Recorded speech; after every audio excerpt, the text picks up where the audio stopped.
Assalamualaikum warahmatullahi wabarakatuh. Kami dari kelompok 7 yang menjelaskan materi mengenai kompetensi sosial konselor dengan anggota kelompok yang pertama Aulia, kedua Firmansyah, saya sendiri, ketiga Khotrul Nada, dan yang keempat Rosiana. Langsung saja saya akan menjelaskan mengenai pengertian kompetensi sosial. Jadi menurut Surya, kompetensi sosial adalah kemampuan yang diperlukan oleh seseorang agar berhasil dalam berhubungan dengan orang lain. Kompetensi ini merujuk pada keterampilan seseorang dalam berinteraksi sosial. Dan kemudian guru BK harus mampu berinteraksi dan berkomunikasi dengan efektif, baik kepada siswa maupun kepada pihak lain, seperti kepada kepala sekolah, guru, orang tua, dan lain-lain. Dikarenakan keefektifan program yang dijalankan oleh guru BK harus didukung kerjasama dari guru-guru yang lain. Kemudian aspek-aspek kompetensi sosial. Jadi ini ditegaskan oleh Argel pada tahun 2000 bahwa kompetensi sosial memiliki beberapa aspek. Yang pertama, type of social skill, di mana dalam setiap keadaan, individu mencari tujuan yang jelas, membuat respon dan menerima umpan balik. Kemudian yang kedua, giving reward atau pemberian reward kepada kunci menuju pertemanan dan ketertarikan. Individu lebih memilih untuk dapat diterima dalam kelompok ketika menunjukkan tingkah laku yang positif. Dan yang ketiga, being on the others role and feeling what they feel, atau berada pada peran orang lain dan merasakan apa yang dirasakan orang lain. Dan yang keempat, social intelligence and problem solving, atau kecerdasan sosial dan pemecahan masalah. Kemudian yang kelima, non-verbal communication, atau ucapan akan lebih berarti jika didukung oleh mimik muka dan tingkah laku yang mendukung. Dan yang keenam, verbal communication.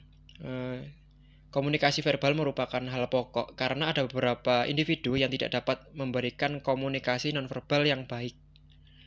Dan kemudian yang ketujuh, personal perception, atau persepsi pribadi berpengaruh pada proses penerimaan informasi dari tanda-tanda sosial yang diberikan oleh orang lain dan bagaimana mengartikan serta memilih perilaku yang sesuai untuk respon dari kondisi yang dihadapi. Jadi seperti itu. Assalamualaikum warahmatullahi wabarakatuh. Saya Aulia Priyanirenda Putri dari kelompok 7. Di sini saya akan menjelaskan tentang ruang lingkup kompetensi sosial. Yang pertama, mengimplementasikan kolaborasi intern di tempat bekerja, yaitu memahami dasar, tujuan, organisasi, dan peran pihak-pihak lain, dalam hal ini guru, wali kelas, pimpinan sekolah atau madrasah, komite sekolah atau komite madrasah di tempat bekerja. Yang kedua, mengkomunikasikan dasar, tujuan, dan kegiatan pelayanan bimbingan dan konseling kepada pihak-pihak lain di tempat kerja. Ketiga, bekerja sama dengan pihak-pihak lain terkait di dalam tempat bekerja seperti guru, orang tua, dan tenaga administrasi. Jadi dalam hal ini konselor harus bisa berkolaborasi dengan orang-orang yang terkait di tempat bekerja agar memperlancar pelayanan, bimbingan, dan konseling. Yang kedua, berperan dalam organisasi dan kegiatan profesi bimbingan dan konseling. Yang pertama, memahami dasar, tujuan, dan AD atau ART organisasi profesi bimbingan dan konseling untuk pengembangan diri dan profesi. 2. Menaati kode etik profesi bimbingan dan konseling. 3. Aktif dalam organisasi profesi bimbingan dan konseling untuk pengembangan diri dan profesi. Nah, dalam hal ini berperan dalam organisasi akan mengembangkan kompetensi sosial dari guru BK itu sendiri. Yang ketiga, mengimplementasikan kolaborasi antar profesi. Yang pertama, mengkomunikasikan aspek-aspek profesional, bimbingan, dan konseling kepada organisasi profesi lain. misalnya kepada psikiater atau psikolog atau guru. Yang kedua, memahami peran organisasi profesi lain dan memanfaatkannya untuk suksesnya bimbingan dan konseling.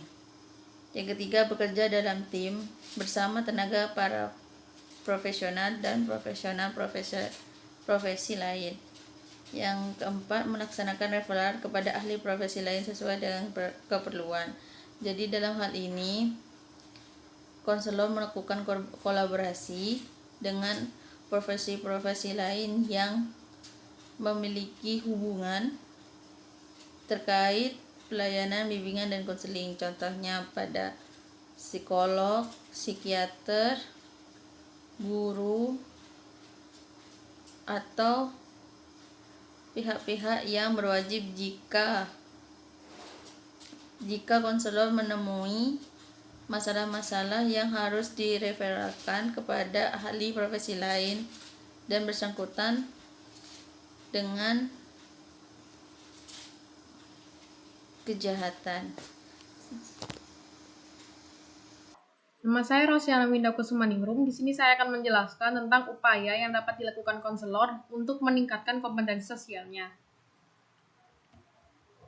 Ditemukan beberapa hal yang dapat menjadi upaya yang dapat dilakukan oleh konselor atau guru BK dalam meningkatkan kompetensi sosialnya di sekolah, di antara lain sebagai berikut. Yang pertama, yaitu meningkatkan kemampuan komunikasi dan menjalin hubungan yang baik, tidak hanya di seputar guru saja, di seputar lingkungan guru saja, namun juga di seluruh lingkungan sekolah yang ditempati oleh konselor tersebut. Seorang guru BK harus memiliki empati terhadap perilaku orang lain, mampu memahami perilaku, memperlakukan seseorang sebagaimana ia ingin diperlakukan, dan tidak mementingkan ego pribadi sendiri. Relasi ini harus dibina terus kepada semua pihak yang bersangkutan, baik siswa, guru, dan masyarakat di lingkungan sekolah. Jika interaksi efektif tercipta, maka guru BK atau konselor akan mudah mendapatkan informasi tentang permasalahan yang terjadi dan bisa memberikan solusi yang efektif dan tepat guna. Lalu yang kedua ada berusaha memasuki dan aktif berperan dalam organisasi dan kegiatan profesi bimbingan dan konseling. Dengan konselor berusaha memasuki dan berperan aktif dalam organisasi, misalkan APKIN, atau juga berperan aktif dalam kegiatan profesi bimbingan dan konseling yang ada di sekolah, dapat membantu mengembangkan kemampuan berkomunikasi dan juga bersosial konselor tersebut. Karena semakin aktif konselor, maka akan lebih memiliki banyak relasi, sehingga hal tersebutlah yang dapat mendorong konselor melakukan hal lain seperti contohnya kolaborasi dengan ahli profesi lainnya. Kegiatan kolaborasi merupakan suatu ruang lingkup dalam kompetensi sosial konselor, sehingga dari sini kita mengerti bahwa konselor dapat meningkatkan kompetensi sosialnya melalui aktif berperan dalam organisasi dan kegiatan profesi bimbingan dan konseling.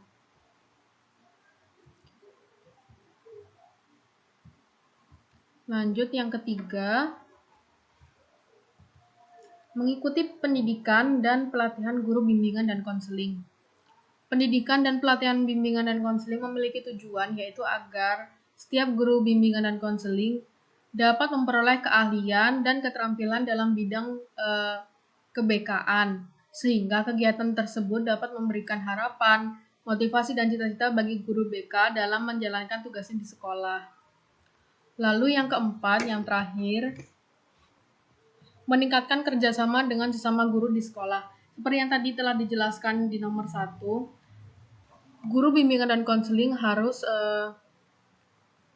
memperlakukan orang sebagaimana ia ingin diperlakukan. Bukan hanya guru bimbingan dan konseling saja sebenarnya, namun juga setiap orang.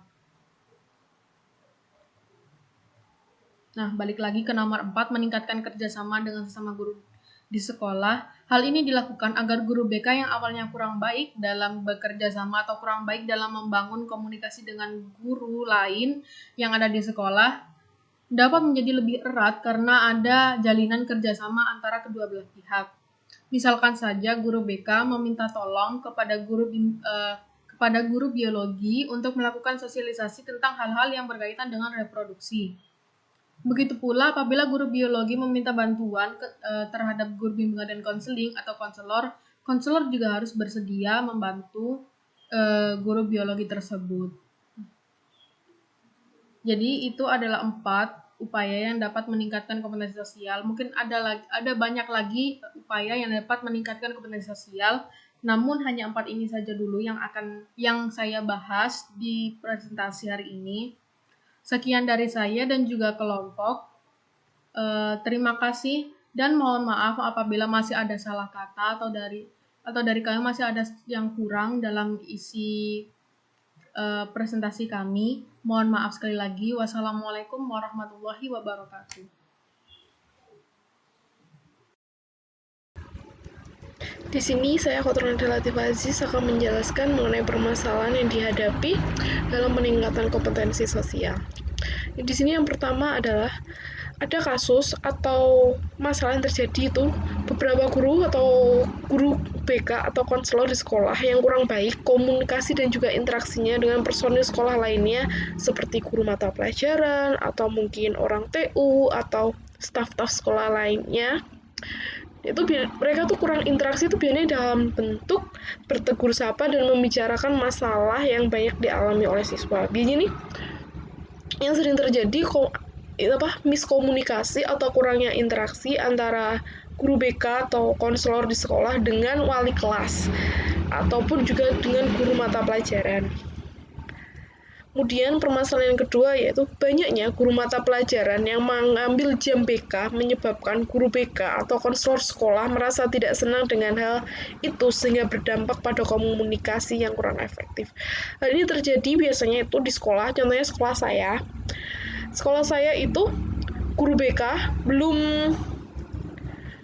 bukan guru BK-nya, maksud pelajar jam BK yang ada biasanya diminta oleh guru mata pelajaran untuk mengganti jam pelajaran yang sudah terlewat atau pada saat itu guru mata pelajaran tersebut masih ada acara atau apa, akhirnya jam yang seharusnya itu misalnya pelajaran matematika akhirnya kosong. Nah, kemudian guru mata pelajaran matematika ini meminta jam BK agar bisa mengisi pelajaran matematika. Padahal sebenarnya itu adalah jam untuk bimbingan konseling di sekolah, di kelas, seperti itu. Itu akan menyebabkan guru BK jadi, kok jam saya diambil? Itu kan udah waktu saya, harusnya ke kelas.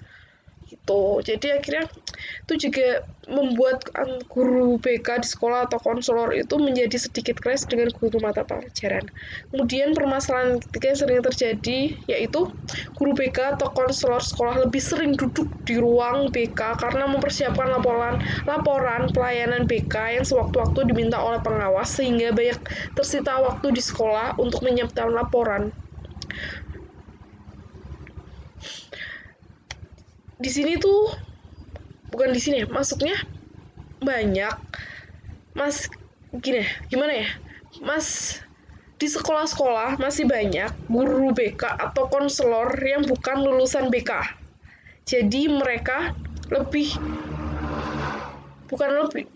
mereka tidak tahu seperti mana seharusnya menjadi konselor. Akhirnya mereka pada saat menjadi seorang guru BK di sekolah, mereka hanya duduk di dalam kelas menyiapkan pelaporan pelayanan ini karena takut sewaktu-waktu pengawas datang.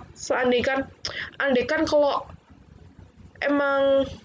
memang pengawas sewaktu-waktu minta laporan, seharusnya guru BK seharusnya sudah bisa mengatur waktu di mana mereka harus membuat pelaporan, bagaimana mereka harus memberikan layanan pada siswa-siswanya.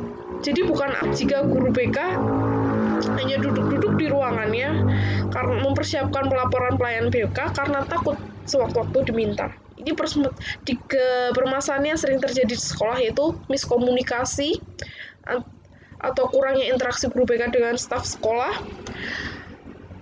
kurang miskomunikasi antara mata pelajaran dan juga guru BK di sekolah juga. Dan yang ketiga itu masalah utama guru BK yang kurang aktif memberikan pelayanan dan hanya duduk-duduk untuk membuat laporan di dalam ruangan. Sekian.